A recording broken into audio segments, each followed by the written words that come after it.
Oi, pessoal, tudo bem? Eu sou a Bruna Eu sou o Victor. e hoje a gente vai falar um pouco sobre a origem da vida, dando um enfoque à teoria da endossimbiose.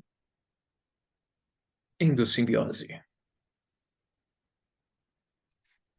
Bom, é interessante a gente começar falando sobre a etimologia da palavra endossimbiose, que é uma palavra de origem grega, dividida em duas partes. Endon, que significa dentro ou no interior, e simbiose, de viver junto, né? Então, endossimbiose, viver aninhado no interior do outro. A teoria da endossimbiose foi elaborada pela cientista Lynn Margulis em 1981 e ela fala que mitocôndrias e cloroplastos são organelas derivadas da interação entre um organismo procarionte aeróbio e um organismo eucarionte unicelular anaeróbio. Mas o que é isso, né? Então, vamos relembrar? A primeira coisa a se relembrar é sobre o surgimento das primeiras células, né? Que aconteceram há aproximadamente 3,5 bilhões de anos no período pré-cambriano. Nesse momento, a atmosfera era composta de vapor d'água, amônia, metano, hidrogênio, sulfeto de hidrogênio e gás carbônico. Vamos dar um destaque aqui que não tinha oxigênio. Sobre essa sopa primordial, sopa nutritiva, né, que compunha a Terra, teve a ação da radiação ultravioleta do Sol e descargas elétricas das tempestades que acabaram por formar açúcares, ácidos graxos e bases nitrogenadas. Isso tudo resultou na formação dos coacervados ou proteinoides com membrana externa, que são então os precursores da vida na Terra. Mas, de novo, não havia oxigênio na atmosfera pela ausência de seres autotróficos fotossintéticos, ou seja, seres que produzem a sua própria energia, né, o seu próprio alimento e, em compensação, liberam oxigênio na atmosfera. Então, os primeiros seres vivos eles eram simples, com delimitação do fluido interior. A gente chama eles de procariontes heterotróficos anaeróbicos. Mas o que é que isso significa, né? O que que esses termos querem dizer? A gente pode destrinchar eles. Então, começando pela estrutura celular. As células elas podem ser divididas em procariontes e eucariontes. Células procariontes são ancestrais, não têm um núcleo delimitado por membrana, né? Então, o material genético ele é concentrado, mas ele não é demarcado e não tem organelas membranosas em geral. Enquanto que as células eucariontes têm estruturas delimitadas por membrana, ou seja, as organelas, né? E elas são, em geral, mais complexas e maiores. Outra coisa importante é que o seu surgimento aconteceu há mais ou menos 2,7 bilhões de anos, então elas são mais recentes de acordo com os registros fósseis. Aí aqui a gente tem uma representação dessas células, né, só para mostrar que as células procariontes não vão ter essas delimitações complexas, não vão ter essa estrutura complexa, né, elas são mais simples, enquanto que as células eucariontes têm várias delimitações membranosas dentro delas, as organelas. Aí aqui a gente tem uma representação de uma célula eucarionte, uma célula primordial, né, mas está faltando uma estrutura bem importante, que é derivada da teoria endossimbiótica que a gente vai ver mais adiante. Outro termo a ser destrinchado é o da respiração celular, porque existem organismos aeróbios e organismos anaeróbicos. Os organismos aeróbios, eles usam do oxigênio para obter energia, e o oxigênio ele é o receptor da molécula de ATP, que é a molécula que serve como moeda de energia da célula. Então, se troca ela para poder fazer os processos que a célula necessita. Enquanto que os organismos anaeróbios não necessitam do oxigênio para gerar energia, mas eles acabam tendo menor produção de moléculas de ATP. E, em alguns casos, o oxigênio pode ser tóxico para esses organismos. Mais uma coisa a ser destrinchada é o número de células, porque existem organismos unicelulares e existem organismos pluricelulares. Os uni são compostos por apenas uma célula, que acaba por ser todo o indivíduo, enquanto que os pluri são compostos por duas ou mais células e existe uma divisão de função. Aí, então, aqui a gente tem mais uma representação, só para mostrar, né, que os organismos unicelulares, a célula é o organismo todo, enquanto que para os organismos pluricelulares, essa é uma representação de um extrato de pele, em que a gente vê vários tipos de células e em apenas uma estrutura, então tem uma divisão de função bem demarcada. E como aconteceu a endossimbiose? Como que surgiram essas organelas, especialmente a mitocôndria e cloroplastos? Então, em primeiro lugar, ocorreu um aumento de concentração de oxigênio na atmosfera terrestre, provavelmente por cianobactérias, e, consequentemente, aumento também do número de organismos aeróbios, que realizam uma maior produção de energia celular. né, através do uso do oxigênio, o que é uma característica vantajosa.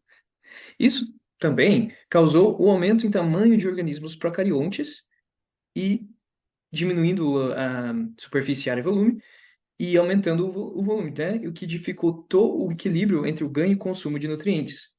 O que pode ter sido resolvido pela criação de dobras na membrana celular, que aumentaram a superfície de contato com o ambiente e criaram um sistema simples de endomembranas próximo à região do nucleoide. Então, formando a primeira célula eucarionte, célula representada aqui pela essa célula azul, com as suas organelas, núcleo dentro, né, dobras representadas em amarelo.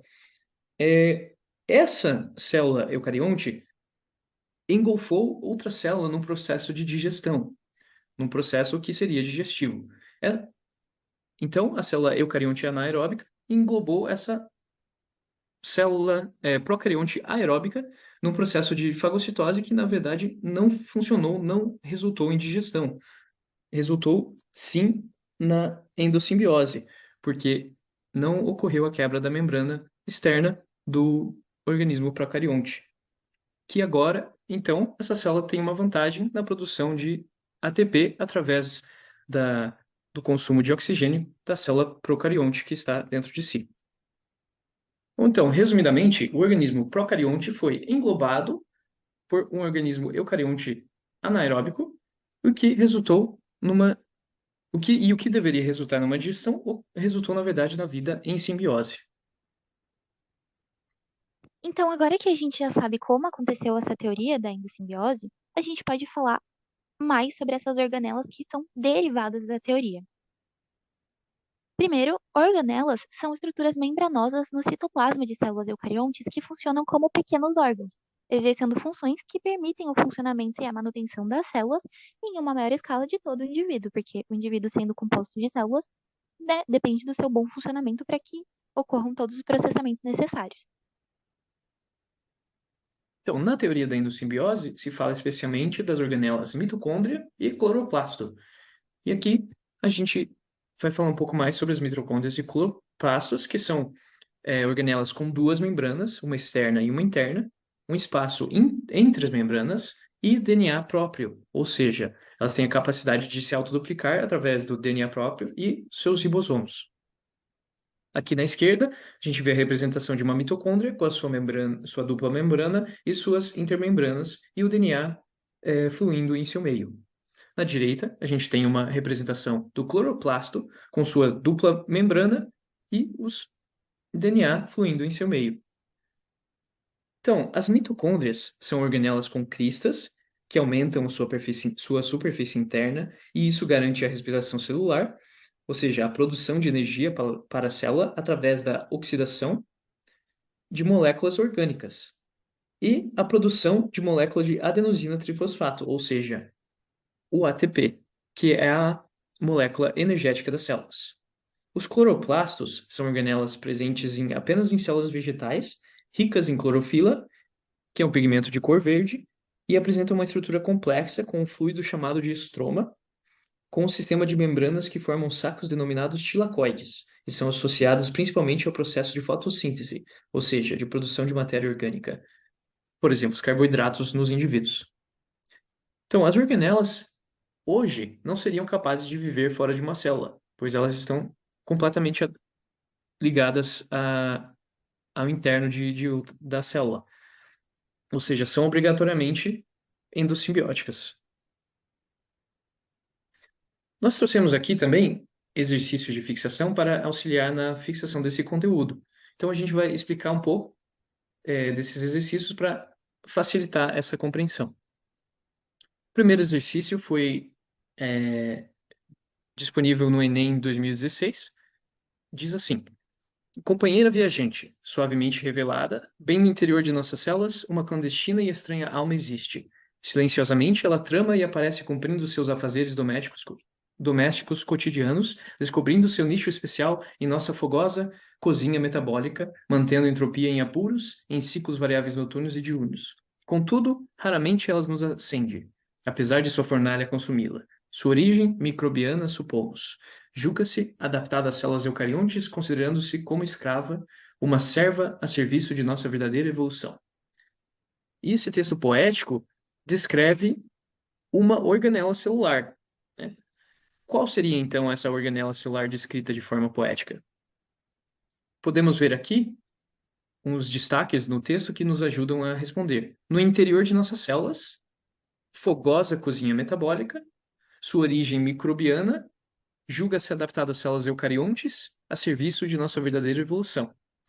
Qual organela que estaria dentro de uma célula é capaz de estar associada ao metabolismo, vem de uma origem procarionte microbiana e está necessariamente ligada à evolução de células eucariontes? No caso, seria C, a mitocôndria. O segundo exercício que a gente pegou também foi do Enem, mas do ano de 2014, e ele diz: segundo a teoria evolutiva mais aceita hoje, as mitocôndrias, organelas celulares responsáveis pela produção de ATP em células eucariotas, assim como os cloroplastos, teriam sido originadas de procariontes ancestrais que foram incorporados por células mais complexas. E aí pergunta, né, uma característica da mitocôndria que sustenta essa teoria. Como destaque dessa questão, a gente pode falar, então, mitocôndrias, também os cloroplastos, né, originados de procariontes ancestrais e incorporados por células mais complexas. Qual seria uma característica que sustenta essa teoria? Considerando que, né, temos a dupla membrana, temos um DNA próprio, temos ribossomos, uma estrutura muito próxima à dos procariontes, a resposta correta seria D, capacidade de autoduplicação dada por DNA circular próprio semelhante ao bacteriano. Esperamos que vocês tenham gostado dessa aula. E é isso, pessoal. Muito obrigada. Muito obrigado, pessoal.